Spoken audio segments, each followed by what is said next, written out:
Senator Rubio, you've touched on a question that's deeply important to our region on the Treasure Coast. We had toxic algae blooms in our area. You visited and saw that earlier this year. Thank you for witnessing that. You alluded to a land buy south of Lake Okeechobee. That's something your former colleague in Tallahassee, Senator Joe Negron, has proposed to the tune of 60,000 acres. He sees this as a viable option and that it should be pursued simultaneously with SEP. And the cost is about $2.4 billion. We have a stream of state money via Amendment 1 funds to pay for it at the state level. Can you elaborate on why we can't pursue this simultaneously in Tallahassee and I've Washington? talked to Senator Negron about it because we're friends, and I explained to him it's not that I'm against his idea. If he wants to move forward on the state component of it, he most certainly can, and I'm not against him doing that. The only thing I've said is we need to take into account these communities south of Lake Okeechobee. Many of them are poor communities, unemployment rates as high as 20%. Every time you take agricultural land out of capacity and out of production, you are going to cost jobs. You could potentially see a scenario where some of these communities become ghost towns and they're already financially depressed. They need to be a part of this conversation too. That said, and so should the small growers and farmers and others in that region. Everybody talks about the big growers, but the small growers are impacted by some of this as well in terms of capacity. In terms of the state component, if they want to begin their process using Amendment 1 money, using state funds, they have every right to do so, and I'm not against them doing that. All I'm saying is I'm not going to begin to work on the federal part of whatever project Senator Negron has until we first feel comfortable we're going to get the SEP project fund. And some of them, by the way, are interrelated.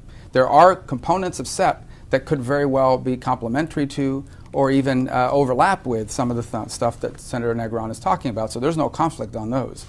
I don't want to create confusion. We don't want to go to Washington and say we need Everglade restoration money, but we also need additional money for purchases, because then my colleagues around the country are going to say, you guys don't know what you want. You want all kinds of things. We're going to go ahead and keep spending the money where we want to spend it, and then when you guys make up your mind, you'll get yours. I think we need to focus on one at a time. Okay, and just to be clear, this is an issue not just on the east side of the state, but on the west side too, Absolutely. with the Caloosahatchee estuary. As another follow-up to that, much of the land identified by Senator Joe Negron, state senator, is owned by the sugar industry. Sugar industry has supported your career as a politician over the years. Since 2000, you and Super PAC supporting your campaigns have received more than $600,000. So talk about your current relationship with leaders of the sugar industry and tell us what role you think they should play in addressing these problems we're talking about. Well, they own the land, number one. Number two, they buy into my agenda. I don't buy into theirs. I support agriculture. I want Florida to have a sugar industry. It employs people. It creates jobs and opportunity. And you visit those communities and you see that there are people, not just the owners of the land, but their employees and the communities that provide services and goods to them that benefit from the presence of agriculture, including sugar growers. That said, they're owners of the land. If the government wants their land, they can go into eminent domain and attempt to take it. And they're going to get compensated for that land. They're going to make a lot of money from that sale. So either way, they really don't lose. And so that's why I always viewed that as a false argument. One way or the other, these agricultural interests are going to win. They're going to get paid a lot of money for land through 10 years of eminent domain fighting, or they're going to continue in production. My view is, what is the appropriate way to do it that doesn't hurt the communities in the glades, and number two, that we can actually get done. And that's what I don't want to see at risk. I am not against Senator Negron's proposal. I'm just saying that the federal component of it is not something we can begin to work on until we first are secure in getting the overall Everglades restoration funds. We're not going to get both at the same time out of Washington. You haven't even gotten one at a time yet after 10 or 15 years. I have a question about the economy now. In our region on the Treasure Coast, Port St. Lucie was arguably ground zero for the Great Recession. It was a bedroom community hit very hard by the housing bust. Tried to reinvent itself with some economic development projects that were heavily invested in by the state, and that didn't work out so well in most cases. So my question for you is, what do you see as the greatest opportunity for job and economic growth in Florida, and what specific policy action have you taken to leverage that? Please speak in specifics, not generalities. Well, first of all, you have to start with generalities, because, and then you can talk into specifics, but the generalities are, how does jobs and opportunity created? And it's created through a pretty straightforward formula. Someone or something, an entity that has access to money, risks the money to start a business or to grow an existing one. We have to make America the best place in the world to do that. Today it is increasingly uncompetitive. We have the highest combined business tax rate in the world. We are one of the few remaining countries on the planet that double tax our companies if they bring foreign profits back to the United States. We have a regulatory burden that's quite significant and extensive. And all that needs to be reformed. We also need a higher education system that prevents the workforce, that produces the workforce necessary for those 21st century industries. And all these things we just talked about with higher education are important for that. In terms of what Florida has a strategic advantage in, people will always talk about our tourism industry. And let me tell you, I was raised through the tourism industry because my parents worked there. That will always be a component and a part of us, and we should never reject it. But I think we have unique opportunities in aerospace technology in the state. We have a built-in infrastructure for it, both physical infrastructure and human capital.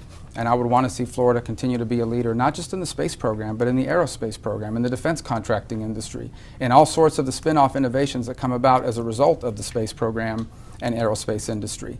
And one of the ways to do that is to protect that core, to ensure the government investment is still happening in the basic research that is NASA. Because the spin-off of that is what's creating these jobs and opportunity that are not just isolated to the Space Coast. They could extend, we've seen some of it extend already into Central Florida, not just eastern Central Florida. The other industry that provides this real opportunity is trade. Florida is strategically positioned to be a leader in Western Hemispheric trade in particular as an entry point, and which is why I've always supported free trade deals that are fair. So the Colombian trade deal is a good deal for America. As an example, we need to continue, and it's one of the reasons why I care about hemispheric stability, because I want to see developed economies in the region. They bring products into our ports, which create jobs in the transportation sector, and into logistics, and likewise for export purposes. I also think agriculture in Florida is an industry that can be a key part of our future. But I think the one place where you look at and say Florida has a strategic advantage over the rest of the country is in the investments of over 50 years in space and aerospace industries, because we have both the physical and human infrastructure in place that other states still do not have. So let me stop you there. One specific example of a policy decision or action you've taken to Sure. help leverage that. Well, as I said, Congressman Posey and I proposed that bill that will make it easier for space exploration in terms of mining. You know, go to an asteroid and mine it for minerals and mineral rights, and allowing the commercial sector to expand into that space. One of the reasons why we did it is we believe Florida will be a leader in that industry, in the launches, in the equipment necessary to develop it, and in all the spin-off that's going to come from it. So it's not something that gets a lot of attention on the news, and it's probably something that's going to happen in 25 or 30 years, maybe 10, but the point is that that is an industry that you look at and say that is a place where Florida can have a unique foothold that New Mexico is not going to have, and Georgia is not going to have, and Virginia is not going to have. So that's one example of it. And the other, quite frankly, is a little bit broader, but it's the role of NASA. There is still a view among some in our government that we can't afford the space program right now. It makes no sense to have it. And the argument we always make is NASA isn't just about doing cool things that you see on television. It also has a military and national defense component to it. It has a commercial spin-off component to it.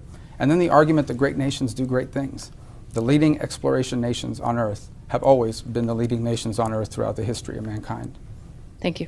We talked about the horrific shootings at the Pulse nightclub in Orlando. Omar Mateen was from our area on the Treasure Coast, from Fort Pierce, and talked about the problem of reigning in Islamic extremism. There's a companion problem there, however, and the mosque that Mateen occasionally worshipped at was attacked in an arson fire earlier this year. There was also an attack on a worshiper in the parking lot. So my question for you is, as a senator, how can you ensure that our Muslim neighbors, community members, are safeguarded from potential hate crimes, and also given fair treatment in potential immigration proceedings? Well, first of all, by the way I've already done, which is pointing to the service they've provided to our country.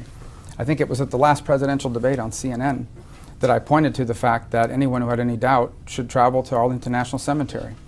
And among the crosses and stars of David, you'll see crescent moons of brave Americans who died in the service of our country, who are Muslim Americans. By reminding people of the vast majority, the enormous and overwhelming majority of Americans in this country who happen to be of the Muslim faith are patriotic Americans who love this country. Many of them came here fleeing the sort of intolerance in other countries that they have been able to escape by coming here. By reminding people that that mosque is the one that turned Mateen in. They are the ones that tipped off BFBI that this guy was a potential radical. And we need to see more of that in America. And you're not going to get it if people are scared to come forward for fear of persecution. So it's important for those of us in public office to say what I've said during a Republican primary, what I've said in this campaign, and what I've said in the service of my service in the Senate. That doesn't mean that we can't condemn the radicalization of that or any religion that calls for people to be murdered and killed in the name of that faith. We can't ignore that the origins of radical Islam is an interpretation of Islam. In the case of ISIS, a radical interpretation of Sunni Islam. In the case of Iran, a radical interpretation of Shia. But it is a radical interpretation of a faith that calls and justifies these actions. But the vast majority of Americans who are Muslims do not feel this way. And they live among us, and they serve among us, and they work in my office, and they work potentially in your building and in your firms, and they love this United States, and they've died in the service of our country. And so we need to remind people of that every day.